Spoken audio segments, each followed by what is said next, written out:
Friends, வணக்கம். நான் உங்களில் ஒருத்தியாக பாரதி வரதராஜன். ரொம்ப ஒரு அற்புதமான புத்தகத்தை பற்றி பார்த்துட்டு இருந்தோம். நடுவில் கொஞ்சம் கேப் வந்துடுச்சு. மனோசக்தி அப்படின்னு சொல்லிட்டு ரொம்ப ரொம்ப ரொம்ப ரொம்ப எல்லாருக்கும் தேவைப்படக்கூடிய ஒரு புத்தகம் மனோசக்தி.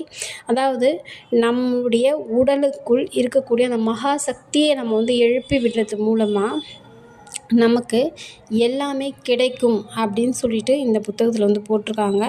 இதில் என்னென்னலாம் யூஸ் பண்ணி நம்மளுடைய அந்த உடலுக்குள் இருக்கக்கூடிய மகாசக்தி வெளியே கொண்டு வர முடியும் அப்படின்றத பற்றி நம்ம பார்த்துக்கிட்டு இருக்கோம். லாஸ்ட்டு இது என்னென்னு பார்த்தீங்கன்னா, அதாவது மிகப்பெரிய வேர்ல்டில் எல்லாருமே தெரிஞ்ச ஒரு துறவின்னு பார்த்திங்கன்னா விவேகானந்தர். ஸோ இந்தியாவில் மோஸ்ட் பாப்புலரான ஒரு அவரை பற்றி பார்த்தோம்.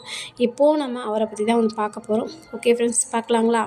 அதாவது என்ன சொல்கிறாங்க பார்த்தீங்கன்னா, அந்த மனோசக்தி அப்படின்றத, அதாவது நம்ம மனசை ஒரே நிலையில் கட்டுப்படுத்தி அடக்கி வைக்கணும்னு பார்த்தீங்களா. ஸோ அந்த மாதிரி அடக்கி ஒரு முக சிந்தனையாக கான்சன்ட்ரேஷன் ஒரே இதில் நிலைநிறுத்தி நம்ம இருக்கும்போது நம்மளோட மனசில் அந்த வலிமை, உறுதி, இது மாதிரியான எல்லாமே சேர்ந்து வரும்போது நம்மளோட மனம் படிப்படியாக மேலோங்கி வரும் அப்படின்னு சொல்லிட்டு சொல்கிறாங்க. இது மூலமாக பார்த்திங்கன்னா நம்ம கிட்ட இருக்கக்கூடிய அந்த கெட்ட பழக்கம் எது இருந்தாலுமே போயிடும். அதாவது நம்மளே திரும்பி பார்க்கும்போது இப்படி இருந்தோமா அப்படின்றது கூட நம்ம யோசிக்கிற மாதிரி வரும். முன்னெல்லாம் பார்த்திங்கன்னா, அதாவது ஊருக்கு பார்த்திங்கன்னா ஒரு 80 பேராவது அது மாதிரி இருப்பாங்க, 20 பேர் தான். ஆனால் இப்போது அப்படியே ஆப்போசிட் 100% அது வேறு இதில் போயின்ட்டுருக்கோம். ஆனால் எல்லாருமே அது மாதிரி மாறலாம். அந்த பழைய ஒரு லைஃப் ஏன்னா அந்த அவ்வளோ சந்தோஷம் அது. இன்றைக்கி பார்த்திங்கன்னா நம்ம நிறைய ஃபோன் யூஸ் பண்ணுறோம். அதாவது ஃபோன் மூலமாக தான் இது கேட்குறோம், அது வேறு விஷயம்.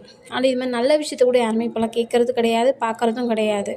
ஸோ நம்ம அது மாதிரியான அந்த நல்ல விஷயங்களை நம்ம பண்ணும்போது எல்லாமே நமக்கானதாக மாறும் அப்படின்றாங்க. அதாவது எல்லாமே நம்ம கைக்குள் அடங்குன்றாங்க.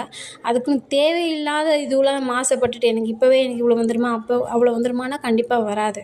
ஸோ நமக்கானதை நம்ம இது பண்ணும்போது கண்டிப்பாக நம்ம போவோம். அதாவது ஸ்டெப் பை ஸ்டெப்பாக கண்டிப்பாக நமக்கானது நம்மக்கிட்ட சேரும் அப்படின்னு சொல்லிட்டு நம்ம ஆத்தர் சொல்கிறாங்க.